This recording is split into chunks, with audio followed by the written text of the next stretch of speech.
या देवी सर्वभूतेषु शक्तिरूपेण संस्थिता नमस्तस्यै नमस्तस्यै नमस्तस्यै नमो नमः। राधे राधे। विजडम चैनल में आप सबका स्वागत है। गुप्त नवरात्र के चौथे दिन माता भुवनेश्वरी की उपासना की जाती है।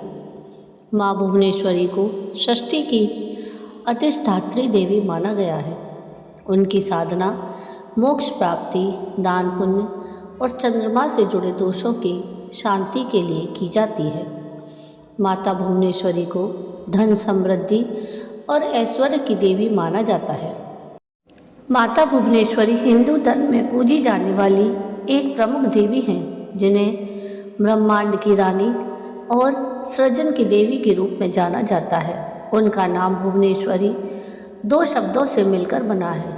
भुवन जिसका अर्थ है ब्रह्मांड और ईश्वरी जिसका अर्थ है स्वामिनी, अर्थात भुवनेश्वरी का अर्थ है ब्रह्मांड की स्वामिनी। माता भुवनेश्वरी को आदि शक्ति का रूप माना जाता है। ये 10 महाविद्याओं में से एक हैं। माँ भुवनेश्वरी को प्रकृति, पोषण और सृजन की देवी के रूप में भी पूजा जाता है। माता भुवनेश्वरी की पूजा करने से भक्तों को सुख, समृद्धि और सौभाग्य की प्राप्ति होती है। उनकी पूजा में लाल फूल, धूप, दीप और नैवेद्य अर्पित किए जाते हैं। भुवनेश्वरी मंत्र का जाप भी अत्यंत महत्वपूर्ण माना जाता है। माता भुवनेश्वरी की पूजा करने से भक्तों को आर्थिक लाभ और समृद्धि की प्राप्ति होती है। माँ भुवनेश्वरी अपने भक्तों को सभी प्रकार के भय और संकटों से बचाती हैं। माता भुवनेश्वरी शक्ति और ऊर्जा की प्रतीक हैं। उनकी पूजा करने से भक्तों को शक्ति और ऊर्जा की प्राप्ति होती है, जिससे वे अपने जीवन के सभी कार्यों को सफलतापूर्वक कर पाते हैं। माता भुवनेश्वरी ज्ञान और बुद्धि की देवी भी हैं। उनकी पूजा करने से भक्तों को ज्ञान और बुद्धि की प्राप्ति होती है, जिससे वे अपने जीवन में सफलता प्राप्त करते हैं। माता भुवनेश्वरी का स्वरूप अत्यंत सौम्य और शांतिदायक होता है। उनका रूप लाल रंग की आभा से युक्त होता है और वे एक कमल के फूल पर विराजमान होती हैं।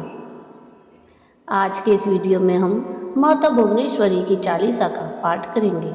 दुखों का नाश करने वाली भुवनेश्वरी चालीसा का पाठ करने से विशेष लाभ प्राप्त होता है। यह चालीसा माता भुवनेश्वरी की कृपा और आशीर्वाद को प्राप्त करने में सहायक होती है। चालीसा का नियमित पाठ करने से मानसिक और आत्मिक शांति, स्थिरता और उत्साह बढ़ सकता है। इसके अलावा भुवनेश्वरी चालीसा का पाठ करने से संकटों और बाधाओं से मुक्ति मिल सकती है और जीवन में सुख समृद्धि की प्राप्ति हो सकती है। तो आइए सुनते हैं माँ भुवनेश्वरी की चालीसा। जयति जयति जगदम्बे मातु भुवनेश्वरी जय जय हे मातु। सर्वमंगल कारण देवी सद्गुण सुरसा मातु हेवी।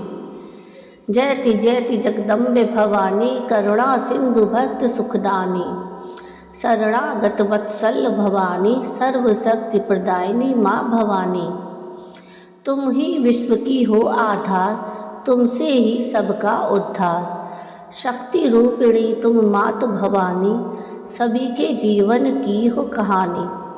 तुम्हारी महिमा अपरंपार, तुम्हारे बिना कौन है उपकार।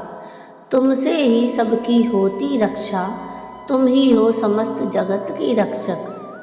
तुम्हारी कृपा से सब सुखी, तुम्हारी कृपा से सब दुखी। तुम्हारे बिना सब सहाय, तुम्हारे बिना सब निर्मल। हे माँ तुम्हारी महिमा न्यारी, तुमसे ही सारी सृष्टि हमारी। तुम्हारे चरणों में जो भी आए, सभी को सुख शांति मिल जाए।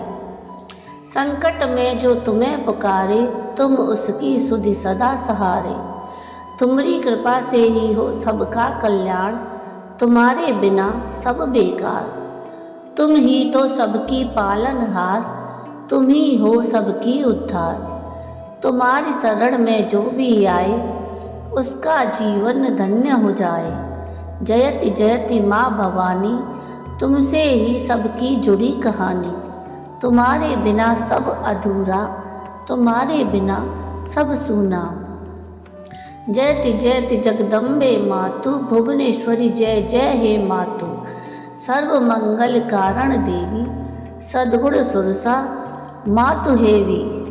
जय माँ भुवनेश्वरी की। भुवनेश्वरी चालीसा का पाठ करने से श्रद्धालु को माँ भुवनेश्वरी देवी की कृपा और आशीर्वाद प्राप्त होता है। इसके अलावा यह चालीसा उनकी शक्तियों और गुणों को स्थापित करने में सहायक हो सकती है, जिससे वे जीवन में सफलता, समृद्धि और सुख की प्राप्ति कर सकते हैं। भुवनेश्वरी चालीसा का पाठ करने से व्यक्ति को मानसिक और आत्मिक शक्ति का अनुभव हो सकता है और उसका जीवन सकारात्मक दिशा में बदल सकता है। माँ भुवनेश्वरी की चालीसा का पाठ करने से जीवन में शांति, सुख, समृद्धि और मानसिक शांति प्राप्त होती है। यह चालीसा 40 छंदों में देवी भुवनेश्वरी की महिमा का गुणगान करती है। किंतु भुवनेश्वरी चालीसा का पाठ करने से कुछ बातों का ध्यान अवश्य रखना चाहिए। चालीसा का पाठ करने से पहले स्नान कर लें और स्वच्छ वस्त्र धारण करें। एक शुद्ध और स्वच्छ आसन पर बैठकर ही चालीसा का पाठ करें। चालीसे के पाठ से पहले और बाद में देवी भुवनेश्वरी का ध्यान करें। मानसिक और शारीरिक शुद्धता का भी ध्यान रखें।